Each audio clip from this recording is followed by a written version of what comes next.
o zabranie głosu panią poseł Jadwigę WIŚNIEWSKA. The floor goes to Jadwiga WIŚNIEWSKA for the ECR for 1 minute. Thank you very much, President. I agree that there are few women on company boards, but I don't think it's the right thing that it's for the European Parliament to regulate this. Let's leave it with the member states. But if we are talking about women in the European Parliament today, let me say this. I would like to discuss the situation of women in Poland in the Silesian region. In the Silesian region, women are striking against irresponsible actions of the Polish government, which will result in liquidating thousands of jobs, and the labor situation in this area is very bad. You might say this has nothing to do with the European Parliament, but it does. What is happening in the Silesia region is the result of the Polish implementation of EU climate policy. Let us deal with real problems of women. Women who have no jobs, women who have no houses, women who fight for jobs by taking hunger actions, women who want to combine professional career with being a mother. Let us deal with real problems of real ordinary women. There are millions of them in the European Union. Thank you very much. Thank you very much indeed. The floor goes to Madame Izaskun BARANDICA for 1 minute. Gracias. Thank you. I am delighted that a compromise has been struck to maintain the initiative despite the difficulties at Council. This is a crucial initiative for equality and to bolster competitiveness in Europe, whether you like it or not. Feminine talent is sidelined in European productive systems for matches reasons, pure and simple. Now, women account for 60% of university degrees, so it beggars belief that they just have a token presence on the boards of major European companies. This is inefficient. We are squeezing out key talent when it comes to taking major strategic decisions. Men of Europe, stop cowering in fear of inequality. Dare to embrace it. You'll be amazed at how much you stand to gain. The first victims of the alpha male syndrome are men themselves. That's what you need to recognise. Gracias. Poproszę teraz panią poseł Barbarę The floor goes to Barbara Matera for 1.5 minutes. Grazie Presidente. Nel novembre 2000... Thank you, President. I remember Viviane Reding coming forward with determination, a draft which was intended to increase the number of women in top jobs in companies, listed companies. That was courageous. It was also prescient, and that's no doubt why it got such a large majority. And now we are one step closer to getting this on the statute book, a directive which would have the effect of having a more rational integration of women into the world of into the social world and also the world of labour.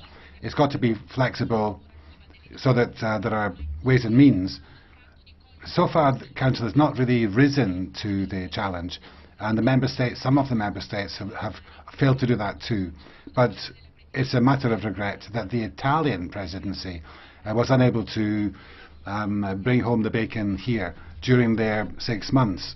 This would have been a real blow for women and for children, because we, in 2008, you may remember, there was a bipartisan piece of legislation, and that was which had to do with the various bodies in the world of business. So there are good examples out there, and I hope that the Italian presidency would pull it off, as it were. But now we've got this directive going forward, and as Commissioner Tyson has said, it's more necessary now than it ever has been. A teraz poproszę panią poseł. Now the floor goes to Mrs. García Pérez for 1 minute. Gracias, señor. Thank you, President. 18% of company board members are women.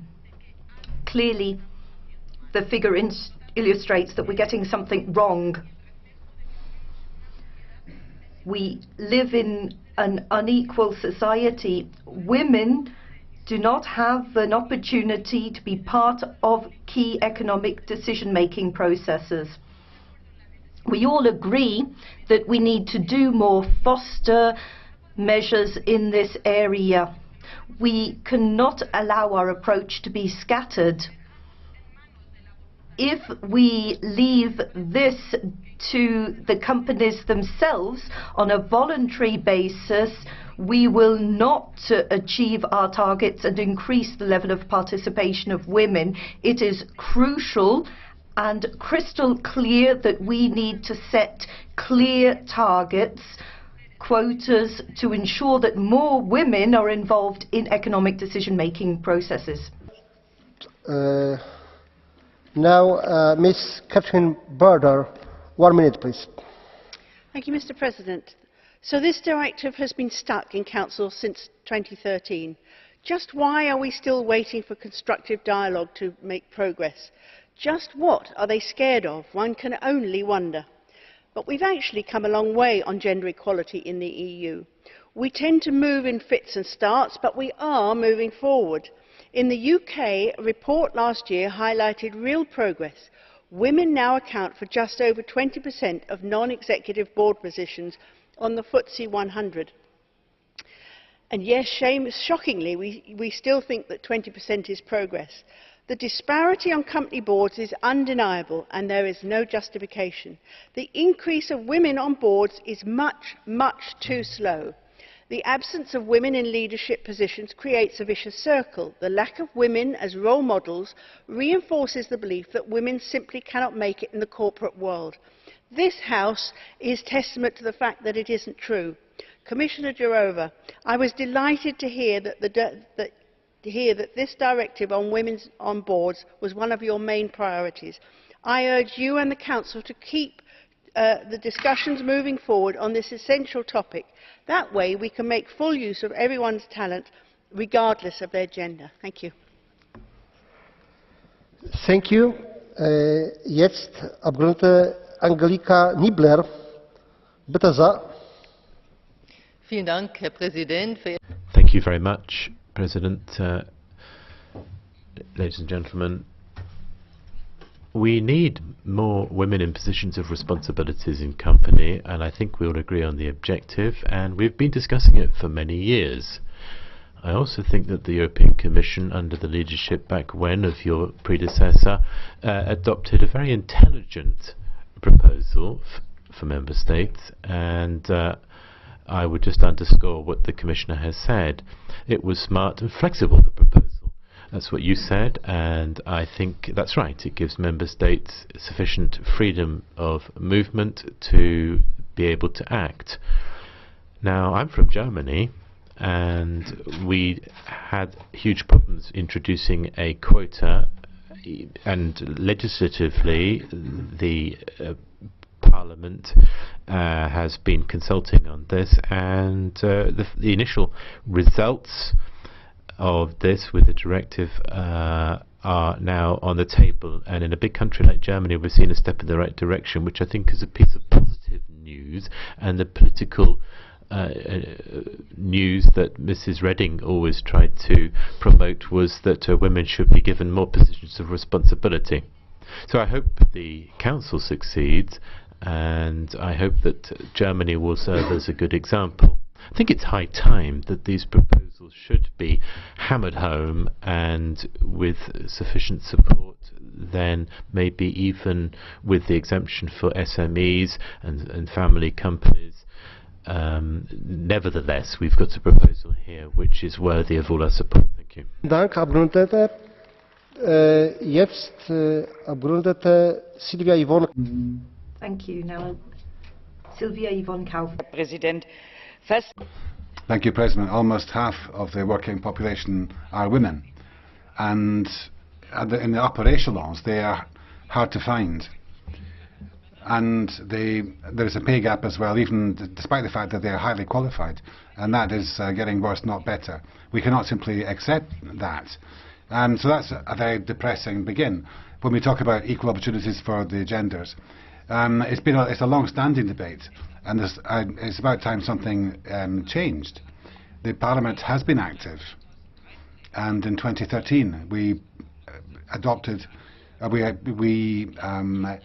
shepherded through an important piece of legislation on that, and we have been waiting for the member states to move as well. But basically nothing much has come of all that, and that, ladies and gentlemen, is completely unacceptable.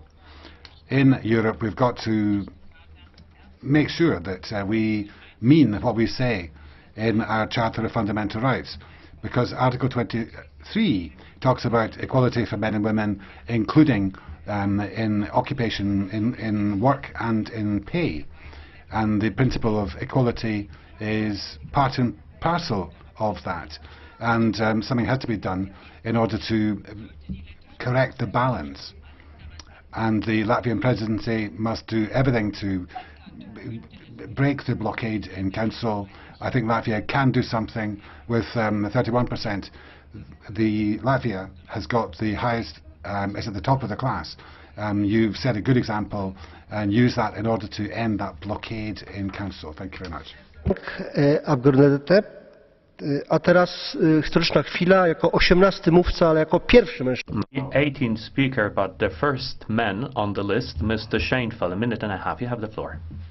Dziękuję, panie przewodniczący. Thank you very much, President. In a modern society, we should strive for equal treatment of both sexes in the public sphere. It's a natural thing and it's a necessary thing. But when it comes to the private sector, we should be very responsible with instruments implemented to arrive at the objective, particularly where we talk about business.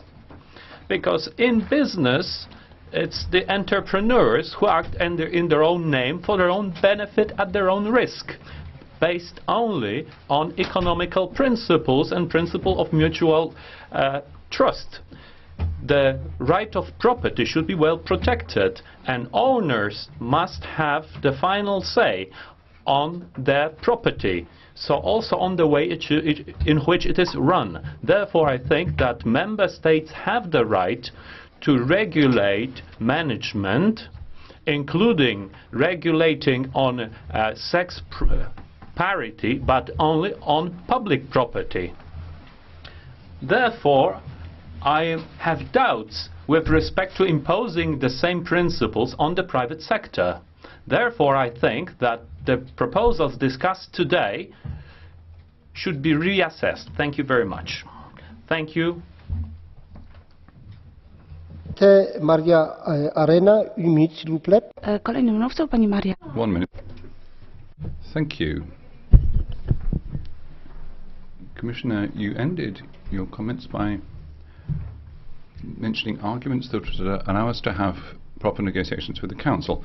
By way of reply, I would call upon the Council to come forward with some arguments which would allow it to fail to fight this injustice of underrepresentation of women in company boards. Are there any arguments that we could actually listen to that could provide justification for any opposition to there being more women in company boards? I don't believe there are any such arguments, and I'm not the only one.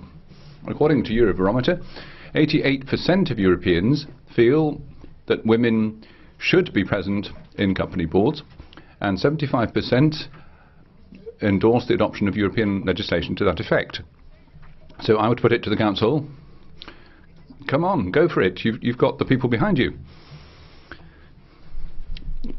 Those firms who have opted to have women in their company boards have seen an impact on their performance, their productivity, their creativity, and also their governance. So all those are arguments that you should be able to embrace in the Council and the Member States, so as to enable you to fight to ensure that women are properly represented in company boards.